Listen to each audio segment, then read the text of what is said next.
फुडल्या म्हयन्याच्यान राज्यात 41 सुवातांचेर आयुष वेलनेस केंद्रां उबारतले। तशेंच 8 डिसेंबराक आयुष हॉस्पिटलाचें उक्तावण जावपाची अपेक्षा आसा म्हूण मुखेलमंत्री दोतोर सावंत हांच्यांनी म्हायती दिल्या। RDX गोवा खातीर पणजेच्यान गौतम शिरोडकार। आयुष जी वेलनेस सेंटर जवळपास 41 जाग्याचेर वेलनेस सेंटर गोंयांत आमी म्हाका दिसता फुडल्याच म्हयन्यात सुरवात करता। 41 वेलनेस सेंटर आमी सुरवात करतले। ईच एंड एवरी PHC आनी ताज्या बरोबर सब सेंटर्स आमी वेलनेस सेंटरान कवर करता। जवळपास CHO म्हणजे कम्युनिटी हेल्थ ऑफिसर्स म्हणून आमी आयुर्वेदीक आनी होमिओपॅथीक डॉक्टर्सांक अपॉयंट ह्या हेल्थ अँड वेलनेस सेंटरांनी करता।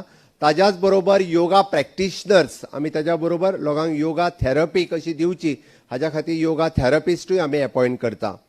नॉर्थ गोयचे योगा हॉस्पिटलाचो आमी रिव्ह्यू घेतला। फुडल्या म्हणजे माझे म्हणणें आसा की वर्ल्ड आयुर्वेद काँग्रेस जाल्या उपरांत आमचे नॉर्थ गोवा हॉस्पिटल्स जे वेळग्यात जातात ते एक्सपर्टायट जातले।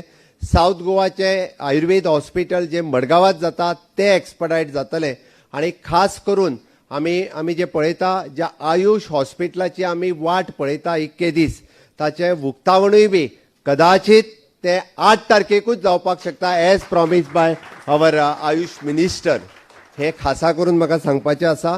आणि ऍड करून हांव फुडली आनी एक गजाल ताका ऍड करता मुद्दामून जे आमी इतके दीस CCRSच्या अंतर्गत आयुर्वेदा होमिओपॅथी सिद्ध आनी युनानी ह्यो चारूय OPDs ज्यो भाऊच्या तकलेंतल्यान भाऊन सुरू करपाच्यो ठरयल्ल्यो भाऊ आयुष मिनिस्टर आसतना आनी खूब दीस तो विशय रिंगणात पडिल्लो ताचे इनॉग्रेशन आमी ह्या वर्ल्ड आयुर्वेद काँग्रेसच्या कदाचित पयलीं जावपाक शकता। रायबंदच्या हॉस्पिटलांत पयलेच फावटी आमकां आयुर्वेद युनानी सिद्ध आनी होमिओपॅथी हाज्यो चारूय OPD अंडर CCRS आमी त्यो OPD ज्यो आसा सुरू करपाच्यो आसा।